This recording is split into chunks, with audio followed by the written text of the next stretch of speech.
There will be an overview for the first.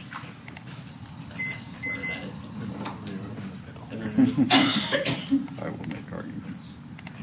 The 1MC problematizes in the methodological and representational approach the affirmative uses in framing the protest. Our argument is that the affirmative's construction of this evil to be resisted in the debate around is the utopian fantasy designed to create the illusion of stability and coherence in their activist identities. First, it guarantees the identity will never be vanquished. Stability requires the existence of the enemy to maintain its identity. The persona of the activist must always have something to rally against just by its existence, meaning their protest will inevitably be doomed to failure because its existence is dependent on those failures and frustrations. Indeed, the 1AC targets specific scapegoat to exterminate to maintain the appearance of victory while preserving the ability of the activists to continue the battle against their greater evil. Second, it guarantees their project will be ignored. The framing of their demand within the confines of a debate round forced the activist protest to reside within the boundaries of the private sphere. Our Zizek evidence argues this local form of protest will inevitably be dismissed as meaningless discursive gestures with no political consequences, meaning that the dominant ideology of their critique will inevitably maintain itself regardless of their protest. You should evaluate this as a test of the viability of their political strategy. They have to justify the politics of their framing of the debate before you can evaluate the benefits of their activist stance.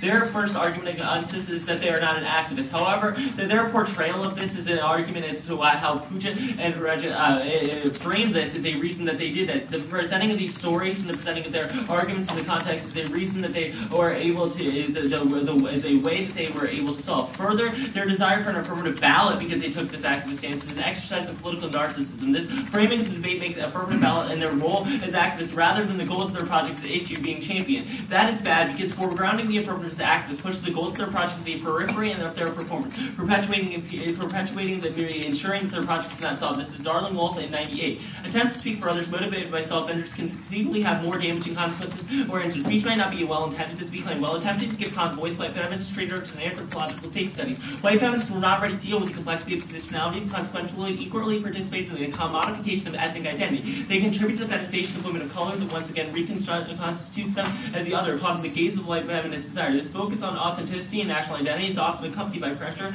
to concrete on the internal and the specific problems of culture serves to gloss over the impact of the imperial. Further, their next argument is that the consciousness rating would lead to a change of mind. However, our alternative is that you should simply be a more invisible form of project that would raise conscious sharing. This is Glenn in 93.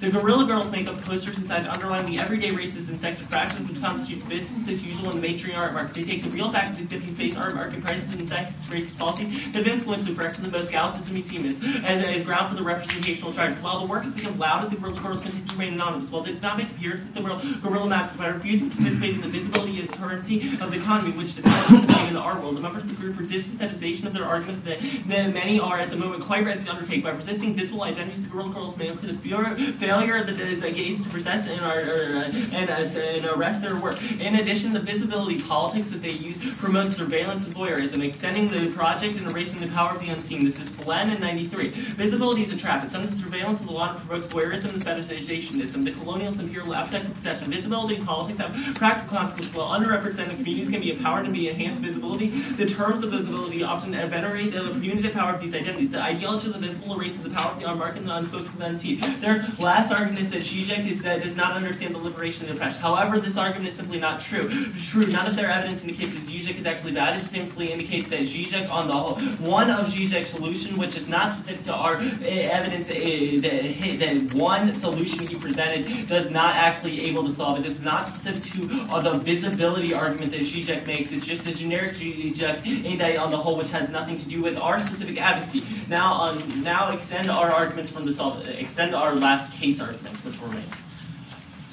Our case arguments proves that the civil remedy does not actually work. The fact that the claim civil doesn't actually affect crucial actors means that if the civil remedy were enacted, it would not actually work. This is Levi in 2001. I do not think the demise of civil remedy should be seen as a major step back for women. I do not expect civil rights violation will solve this problem. People will not solve this problem. In addition, term the only civil civil remedies would send are that the women's lives are not failures. Emphasis on punitive punishments puts a happy ending on gender violence. This is Wrapping in 2011. You are about to change mind punishments is good enough remedy for sex suppression. There's simply too much that is still ignored, denied, and distorted in this kind of happy ending for women. Men alike. We treat women as a need to nothing more than protection by the state, where we have where have our demands for ending sexism gone?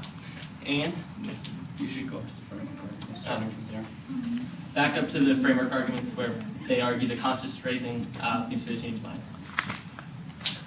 First, our Zizek evidence turns this argument. Locating political agency in the debate realm guarantees that the activist stance will be ignored and dismissed as a meaningless political gesture with no political consequences. This outright dismissal of your project directly undercuts the agency as a political actor.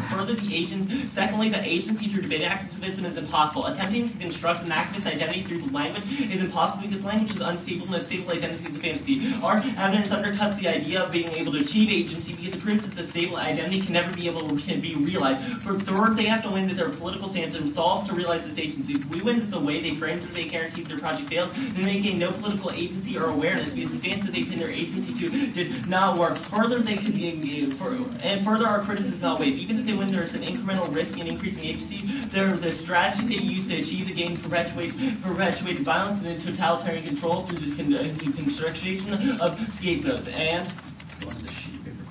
And they say that they create a solution for the oppressor. However, this limits and role-playing is good. It's critical to understanding the domination of the logic that is all intuitancy about how we are able to open up the space. They say that we double turn themselves. However, you can use agency in a debate round. However, it should be in the context of political resolution. For instance, you could get awareness if you simply talk about the problems of spousal rape, but in the context of a solution through the Supreme Court to do this, there's no reason that you can not do that.